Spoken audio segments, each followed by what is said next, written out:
Hallelujah, praise Lord. तैयार है प्रभु के वचन के लिए? आमेन। बाइबल कहती है जो भूखे हैं, जो प्यासे हैं, वो क्या किया जाएगा? तृप्त किया जाएगा। उनको तृप्त किया जाएगा। जो धार्मिकता के लिए भूखे और प्यासे हैं, वो तृप्त किए जाएंगे। आमेन, हालेलुया, प्रेज गॉड। तो भूख है, प्यास है, आमेन। नहीं तो पेट पहले ही भर गया है, वो पिया है, तो किधर भूख लगेगा, किधर प्यास लगेगा? तो हंग्री होना बहुत ही जरूरी है। I am hungry, I am hungry. Praise God. Hungry का मतलब भूखा। ओके, इंग्लिश में I am hungry. Okay, praise Lord. तो मैं भूखा हूँ। यीशु मसीह ने कहा मैं प्यासा, मुझे प्यास लगी है ना, तो यीशु मसीह को जूस पिलाया गया है ना। तो वो यीशु मसीह ने कहा प्यासा हूँ, प्यास, तो उसको जूस पिलाया गया। जो भूखा है, जो प्यासा है, वो तृप्त किया जाएगा। आमेन, हालेलुया। आज हम आते हैं वचन में मरकुस की किताब और उसका 10वां अध्याय और 46 से 52 वचन तक। तो यह हम इस पर पहली प्रचार हमने सुना है इस वचन पर, तो इस पर प्रचार सुना है। और विशेष करके आज हम देखते ये वचन में विश्वास और कर्म के 7 पहलू हमको यह पता चलता है। विश्वास और कर्म के 7 पहलू इसके जीवन से मिलता है सीखने के लिए। आमेन। हमने देखा था याकूब कहता है विश्वास कर्म बिना मरा हुआ है। अगर विश्वास के साथ कर्म नहीं तो वो विश्वास मरा हुआ है। ऐसा विश्वास क्या काम कर, जैसे वो याकूब में लिखा है, अगर तेरा भाई दिखता है या बहन दिखती है और वो क्या है, नंगे है और तेरे पास कुछ है और तू बोलता है अरे बाबा हाँ तो उदार है, ये रहे और कुछ नहीं देता, तो वो विश्वास क्या काम का नहीं है। तो विश्वास कर्म बिना मरा हुआ है। तो कर्म के साथ विश्वास होना, विश्वास के साथ कर्म होना बहुत ही जरूरी है। नहीं तो अगर कर्म नहीं है विश्वास के साथ तो मरा हुआ है। तो ऐसा विश्वास शैतान भी करता है, दुष्ट आत्मा भी करती है। एक दिन यीशु मसीह सभा में वचन बता रहे थे। वह वचन कहता है एक व्यक्ति के अंदर दुष्ट आत्मा थी और जैसा यीशु मसीह वचन बता रहे थे सभा में, वो दुष्ट आत्मा चिल्लाती है, ओ तू परमेश्वर का पुत्र है। मैं जानता हूँ, कांपते हुए चिल्लाती, तू परमेश्वर का पुत्र है, हमको क्यों पीट रहा है? अभी हमारे समय के पहले क्यों हमको पीट रहा है? तो दुष्ट आत्मा भी विश्वास करती है यीशु मसीह ही परमेश्वर का पुत्र है। आमेन, आमेन। ऐसा ही है क्योंकि वचन में लिखा गया है, जब यीशु मसीह वचन बता रहे थे वहां एक व्यक्ति था, उसमें दुष्ट आत्मा थी और वो चिल्ला रहे तू परमेश्वर का पुत्र है, वो हमको तकलीफ मत दे। तो वचन कहता है विश्वास कर्म बिना मरा हुआ है। और यह जब हम देखते ये व्यक्ति के जीवन से, तो हम देखते विश्वास कर्म के साथ जो 7 पहलू इसके जीवन से हमको सीखने को मिलते हैं। हालेलुया। तो पहला पहलू क्या मिलता है हमें, तो हम देखेंगे खासकर पहला पहलू, उसने हृदय से विश्वास किया। हृदय से विश्वास किया। वो अंधा भिखारी है, बाइबल कहती है। जब यीशु मसीह यरीहो से जा रहे थे और यरीहो से आ रहे थे, शायद हम पढ़ेंगे वचन, पढ़ेंगे। यरीहो में आए, यरीहो में आए। ओके। और जब और उसके चेले और एक बड़ी भीड़ यरीहो में निकलती थी, तो तिमाई का पुत्र बरतिमाई एक अंधा भिखारी सड़क के किनारे बैठा था। वह यह सुनकर कि यीशु नासरी है, पुकार कर कहने लगा कि हे दाऊद की संतान, यीशु मुझ पर दया कर। बहुतों ने उसे डांटा कि चुप रह, पर वह और भी पुकारने लगा कि हे दाऊद की संतान मुझ पर दया कर। आमेन। ओके ओके, तो यहाँ हम देखते हैं, इधर तक ओके। तो ये व्यक्ति ने हृदय से विश्वास किया, हृदय से विश्वास किया, क्योंकि यीशु मसीह को उसने नहीं देखा था, पर यीशु मसीह की चर्चा उसने सुनी थी, यीशु मसीह के बारे में उसने सुना था।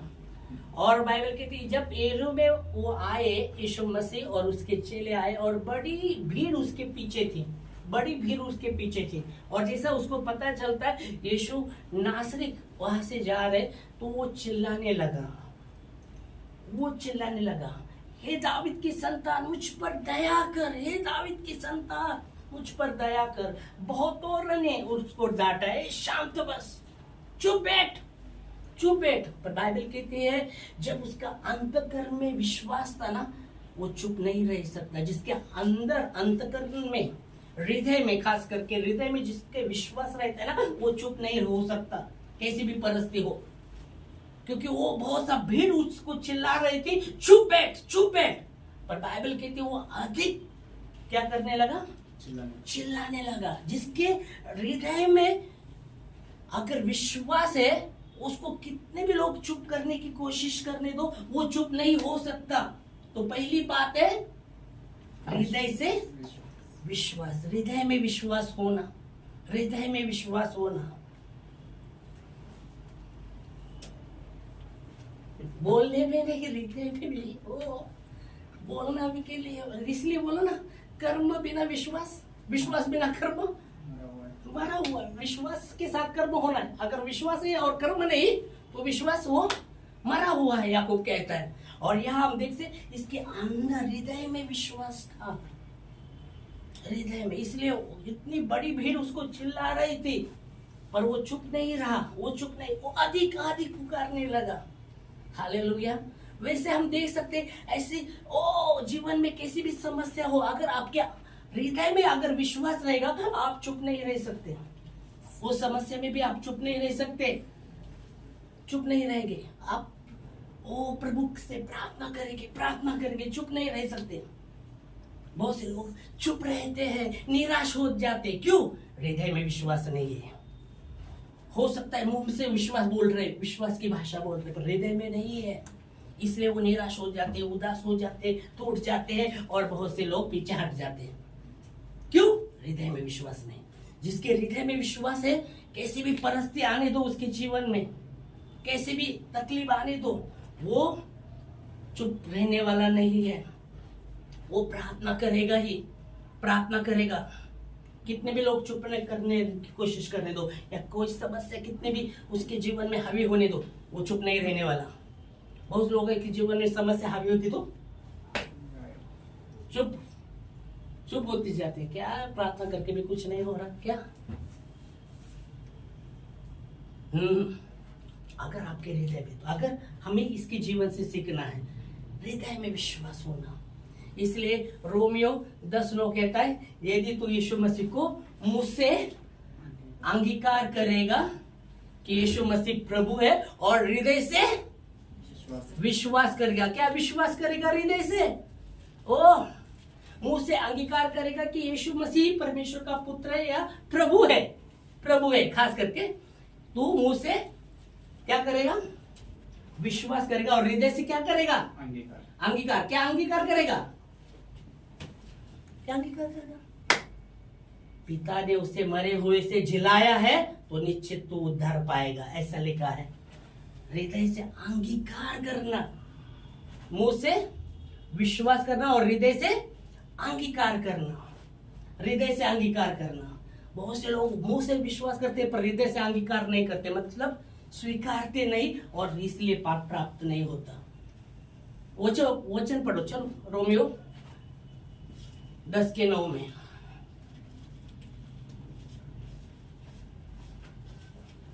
आज 7 बातें तो नहीं हो गई, पर आज 1-2-3 बातें होगी। यदि तू अपने मुंह से अपने प्रभु यीशु को जानकर अंगीकार करे, तो यदि तू अपने मुंह से यीशु मसीह को प्रभु जानकर अंगीकार करेगा, और अपने मन से विश्वास, अपने हृदय से, मन से विश्वास करेगा। क्या विश्वास करेगा?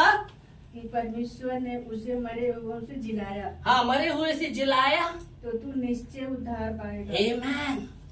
यदि वचन कहता है तू यदि मुंह से अंगीकार करेगा कि यीशु ही प्रभु है और मन से विश्वास करेगा तो निश्चित तू उद्धार पाएगा। आमेन, हालेलुया, प्रेज गॉड। तो पहला ये बात हमको मिलती है इसके जीवन से, क्या मिलती है? हृदय से इसका विश्वास था, इसलिए भीड़ उसको चिल्ला रही थी, चुप बैठ, चुप बैठ। पर ये कहता है ओ दावीद की संतान, वो चुप नहीं रहा, वो चिल्लाने लगा, दावीद की संतान मुझ पर दया कर, दावीद की संतान मुझ पर दया कर। Hallelujah, hallelujah, hallelujah. प्रभु की स्तुति हो, चिल्लाओ जरा। अरे यार, कितनी बड़ी बात, बड़ा दिन आ रहा है। Praise God. बड़े दिन में अच्छे अच्छे कपड़े पहनने का, चर्च में जाने का, हालेलुया, स्तुति हो गया, बड़ा दिन करो, है ना? बड़ा दिन में अच्छे दिन, बड़ा दिन, क्रिसमस को बड़ा दिन बोलते हैं। बड़ा दिन आ रहा है, प्रेज गॉड। तो स्तुति करे परमेश्वर की, हालेलुया का अर्थ स्तुति।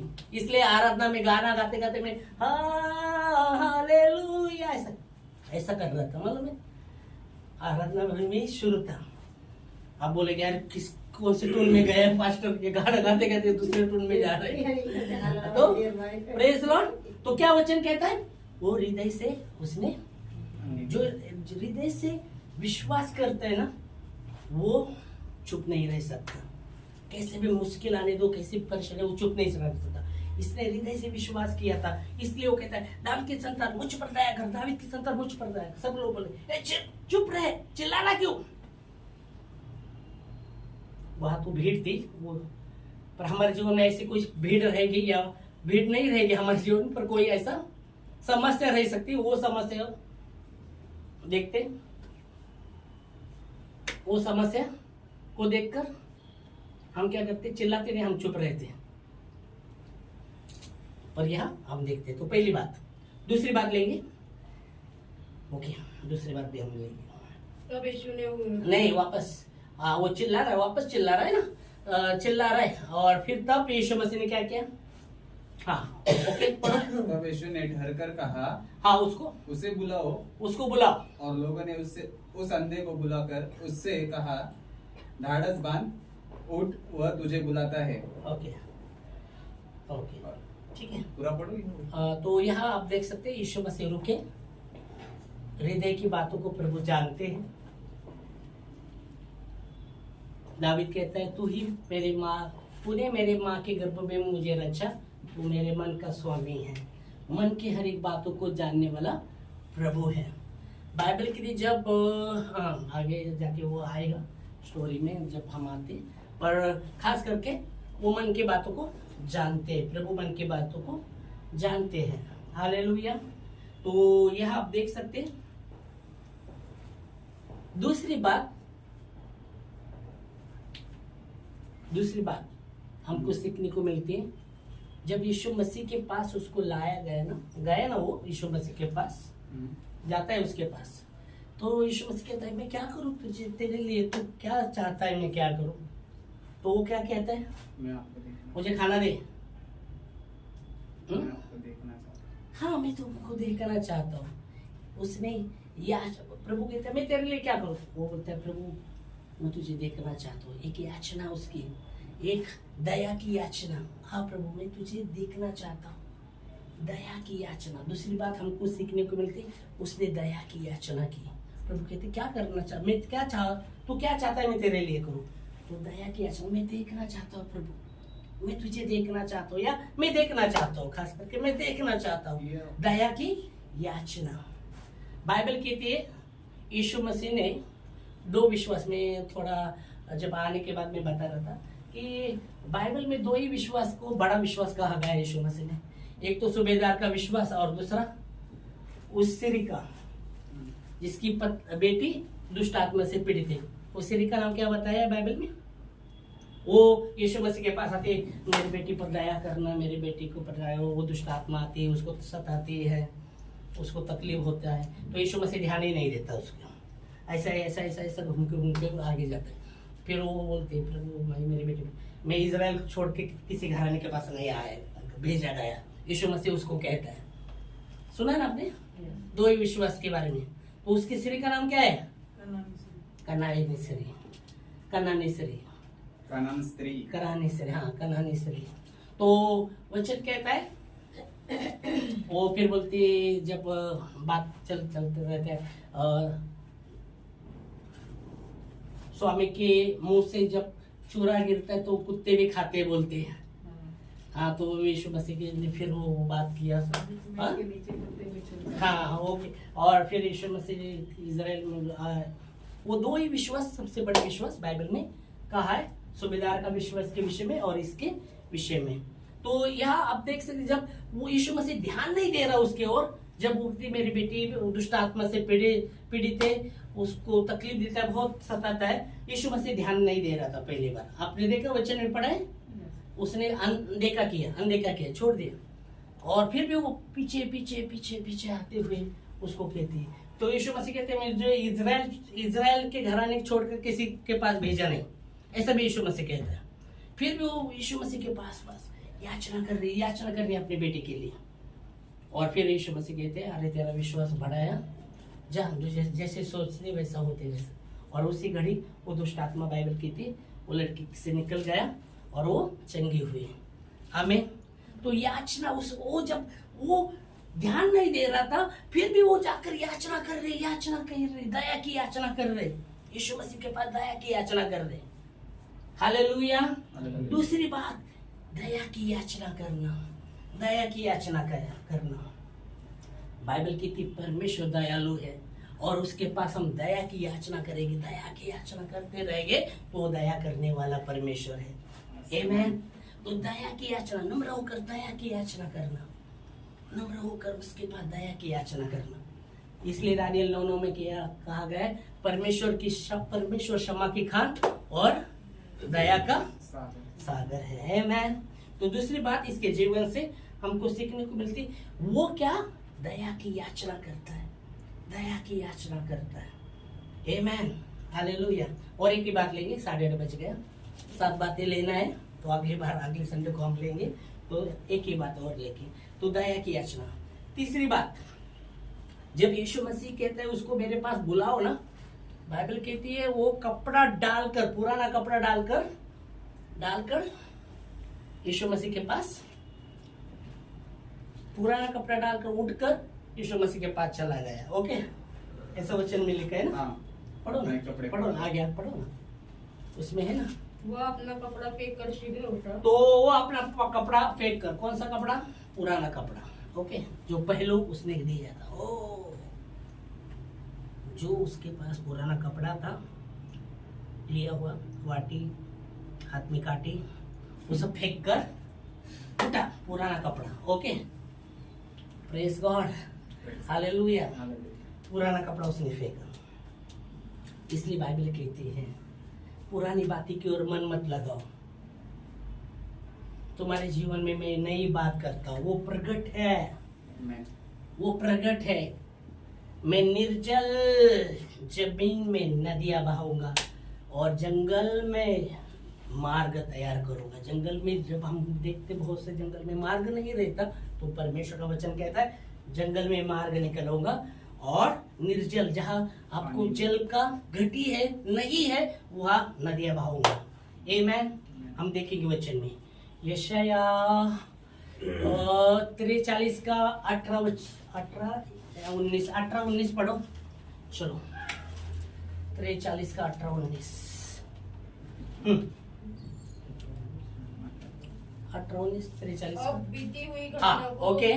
अब बीती हुई मतलब पुरानी बातें, बीती हुई मतलब क्या हुई? पुरानी बातें। ओके, क्या है बीती हुई बातें? बीती हुई बातें मतलब पुरानी बातें, हो गए पुरानी बातें ना। क्या बीती हुई बातें मतलब अभी होने वाली नहीं, भूतकाल की होगा, भूतकाल हो गया ना। क्या भविष्य? भविष्य आगे आएगा, है ना, ये मतलब भूतकाल होगा क्या भविष्य काल होगा? पुराना कपड़ा, ओके, हाँ ये बोले तो पुराना कपड़ा, बराबर। तो पुरानी बातें, बीती हुई बातों को क्या करो, बीती हुई बातों को स्मरण मत करो। पर परमेश्वर का वचन कहता है, हे मेरे मन, परमेश्वर का उपकार को भूलना, जो भी उसने उपकार को याद रखना है। ओके, पर ये दूसरी बातें बोल रहे हैं तो समझना भी जरूरी, ओके। नहीं तो एक ही पहलू में ऐसा बोला, ऐसा नहीं, याद रखना पुरानी जो भी उसने गवाही हमारे जीवन में किया उसको नहीं बोलने का। पर ये दूसरी बातें के बारे में कहते, बीती हुई पुरानी बातें की ओर, जब पुरानी बातें जो हम दुनिया में थे उसकी बातें के बारे में बात कर रहे हैं। जब हम दुनिया में थे, पुरानी बातों में थे, पुरानी बातों में चलते थे, वो बातें की ओर ध्यान मत मुड़ो वापस। इसलिए यीशु मसीह ने कहा, जो हाथ पर हाथ रखता है और पीछे मुड़ता है वो परमेश्वर के राज्य के योग्य नहीं है। पीछे मत देखो। लोट और उसकी पत्नी, भागो भागो, पीछे मुड़ना नहीं, पीछे देखना नहीं, भागो। बोलता इधर भागेंगे हम, इधर।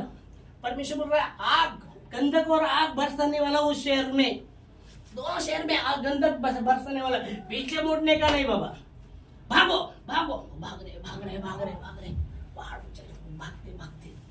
लोट की पत्नी बोले, एक बार तो देखेंगे, अपना शहर है बाबा, अपना शहर है, इतने दिन हम रहे हैं, वो हमारा शहर है, एक बार मुड़ के देखेंगे। और मुड़ी तो नमक का खंबा, अब तक है वो नमक का खंबा उधर है। तो परमेश्वर का वचन कहते, बीती हुई बातों को, मतलब पुरानी बातों की ओर मन मत लगाओ, मैं तुम्हारे जीवन में नई बात करता हूँ। आमेन, पढ़ो ना, मैं तुम्हारे जीवन में एक नई बात करता हूँ। मैं तुम्हारे जीवन में नई बात करता हूँ। हाँ, क्या वो नई बात? वो अभी प्रकट होगी, अभी प्रकट होगी। अरे बाबा, वो होने वाली बात नहीं बोल रहा, अभी प्रकट होगी, मतलब अभी, हाँ, जस्ट अभी वो प्रकट होगी। पर क्या है उसका आंसर, क्या है? पुरानी बातों पर मन मत लगाओ। पर आप पुरानी बातों पर मन लगाएंगे और आप ही प्रकट होगी क्या फिर बात हो? हाँ, नहीं होने वाली। तो पुरानी बातों पर मत मन लगाओ, क्योंकि मैं तुम्हारे जीवन में नई बात करता हूँ और वो अब भी प्रकट है, वो आप भी प्रकट है। फिर आगे, क्या तुम उससे अनजान रहोगे? क्या कब तक तुम अनजान रहोगे बाबा? क्या उससे तुम अनजान रहने वाले? क्या अनजान रहने वाले हैं? मैं तुम्हारे जीवन में एक नई बात कर रहा हूँ, अभी वो प्रकट होगी, क्या उससे तुम अनजान रहेगी? क्या अनजान रहने वाले? क्या मतलब अनजान, मतलब ध्यान ही नहीं, वो ध्यान ही नहीं, अनजान। अरे कब तक तुम अनजान रहने वाले? क्या उससे तुम अनजान रहने वाले? नहीं, जानना चाहिए। यीशु ने कहा, तुम सत्य को जानोगे, सत्य तुम्हें स्वतंत्र करेगा। पर उसको जानेंगे ही नहीं तो कैसे स्वतंत्र हो जाएंगे? यदि पुत्र तुम्हें स्वतंत्र कर रहा है परमेश्वर का, तो तुम स्वतंत्र हो चुके हैं, ऐसा वचन कहता है। तो वचन कहता है क्या अब तक तुम अनजान रहोगे? क्या उससे बात से अनजान रहोगे? फिर आगे, मैं जंगल में एक मार्ग बनाऊंगा। जंगल में मार्ग नहीं होता, पर परमेश्वर कहता है मैं जंगल में मार्ग बनाऊंगा। आमीन। फिर आगे, और निर्जल देश में नदियाँ, निर्जल, जहाँ पानी नहीं रहता, पानी का घटी, दुष्काल, निर्जल, जलिश नहीं, कितना भी खोदो, बोर खोदो, जलिश नहीं निकल रहा। बोर लगाओ, जितना गहरा खोदो, पानी नहीं, निर्जल। पर वहाँ वचन कहता है उसमें मैं क्या करने वाला हूँ? नदियाँ बहाऊंगा। Praise God. और इसलिए बाइबल कहती है, तीसरी बात हम देखते, पुराना कपड़ा उसने फेंका। पुराने नियम अगर हम प्रभु में नहीं थे और पुराने नियम जीवन में फॉलो कर रहे थे, आप प्रभु में आकर अगर पुराने नियम फॉलो कर रहे हैं हमारे जीवन में, नहीं होना चाहिए। दुनिया की बातें, दुनिया के तो तरीके, दुनिया की परंपरा हमारे जीवन में नहीं होनी चाहिए, क्योंकि बाइबल कहती है परंपरा हमें परमेश्वर से दूर लेके जाती है। संसार की परंपरा हमें परमेश्वर से दूर करती है। और इसलिए बाइबल कहती है 2 Corinthiयों 5:17 में मसीह में जो कोई है वो नई सृष्टि है, पुरानी बातें बीत गई है, देखो सब के सब नई हुई है। आमीन, प्रेज गॉड। इसलिए बाइबल कहती है पुराना द्राक्षरस के विषय में और किसके विषय में कहा गया है? बोतली के विषय में बाइबल में लिखा है ना, बोतल, नया द्राक्षरस नए बोतल में डाला जाता है, पुराने में नहीं डाला जाता, या ऐसा लिखा है ना वचन में। पढ़ा क्या नहीं पढ़ा? मैं ऐसे बोल रही थी, कोई बोला हाँ, कोई बोला ऐसे देख रहा, मैं बोला पढ़ा क्या नहीं, है ना? क्या लिखा है? नया द्राक्षरस पुराने मशलों में नहीं भरते। हाँ, मशलों में, मुझे पुराने इसमें नहीं, मशलों में नहीं भरते क्योंकि वो फट सकता है। और तो नया में मशलों में भरना पड़ेगा। नया द्राक्षरस पुराने इसमें नहीं भरते और नए इसमें भरते। तो मसीह में हम नई सृष्टि है, पुरानी बातें बीत गई है, सब कुछ नई हुई है। तो उसने क्या किया? वो कपड़ा फेंक दिया, वो पुराना वस्त्र फेंक दिया, प्रेज गॉड, उतार डाल दिया। क्या आज हमारे जीवन में ऐसी पुरानी बातें लेकर आज भी हम चल रहे हैं मसीह में होकर भी? वो हमें समझना है। अगर ऐसे है तो हमें उतार फेंकना जरूरी है। अगर वो लेके चल रहे, हमारा जीवन आशीषित नहीं होने वाला। हम बोलेंगे हाँ हम विश्वास करते हैं, ओके विश्वास करते हैं, हम बाइबल पढ़ते हैं, ओके, हम दशवान देते, ओके, पुरानी बातों को वो कपड़ा लेके चल रहे, उसको डालना पड़ेगा। इसने वो ही किया, वो डाला, उसने डाला। हालेलुया। तो आज 3 बातें हमने सीखी, ओके 3 ही, अगली बार 4 बातें हम उसने सीखे। तो 3 बातें क्या सीखी? चलो बोलो जल्दी बोलो। कोई भी परिस्थिति हो तो परमेश्वर को आवाज देते। पहली बात क्या थी? विश्वास। क्या विश्वास था? मुंह से अंगीकार और मन से विश्वास। हृदय में विश्वास होना। हृदय में अगर विश्वास रहेगा, कैसे भी परसों चुप नहीं रहेगी आप, क्योंकि आपके हृदय में विश्वास है। सिर्फ मुंह से ही नहीं विश्वास, केवल कर्म। अगर विश्वास कर्म बिना मरा हुआ है, तो विश्वास के साथ कर्म, हृदय में आपका विश्वास अगर रहेगा, आप चुप नहीं बैठ सकते, आपको कोई चुप नहीं कर सकता। उसके हृदय में विश्वास है, इसलिए भीड़ भी जब उसको बोल रहे चुप रहे, पर वो अधिक ही अधिक वो दया किया, मुझ पर दया कर, हे दावीद की संतान मुझ पर दया कर, प्रार्थना कर रहा है। दूसरी बात, उसने दया की याचना की, दावीद के पुत्र मुझ पर दया कर, दावीद की संतान मुझ पर दया कर। हालेलुया। दूसरी बात। तीसरी बात क्या था? अभी सुना ना, तीसरी बात क्या था? पुराना कपड़ा फेंक दिया। हालेलुया। तो प्रभु को धन्यवाद देंगे। ये 3 बातें, अगली बार और 4 बातें हम सीखेंगे वही वचन से। आमीन। प्रभु को धन्यवाद। खड़े होंगे इस समय। Hallelujah Lord, thank you Jesus, thank you master. धन्यवाद देते खुदावंत परमेश्वर आपके वचनों के लिए जो विश्वसनीय और सच्चे हैं। ओ प्रभु जी, आपका वचन दुधारी तलवार से भी तीक्ष्ण है, हड्डी मांस को, मज्जा को पार कर मन के हर एक भेद को जानने वाला आपका वचन है खुदा। तो धन्यवाद देते आपके वचनों के लिए।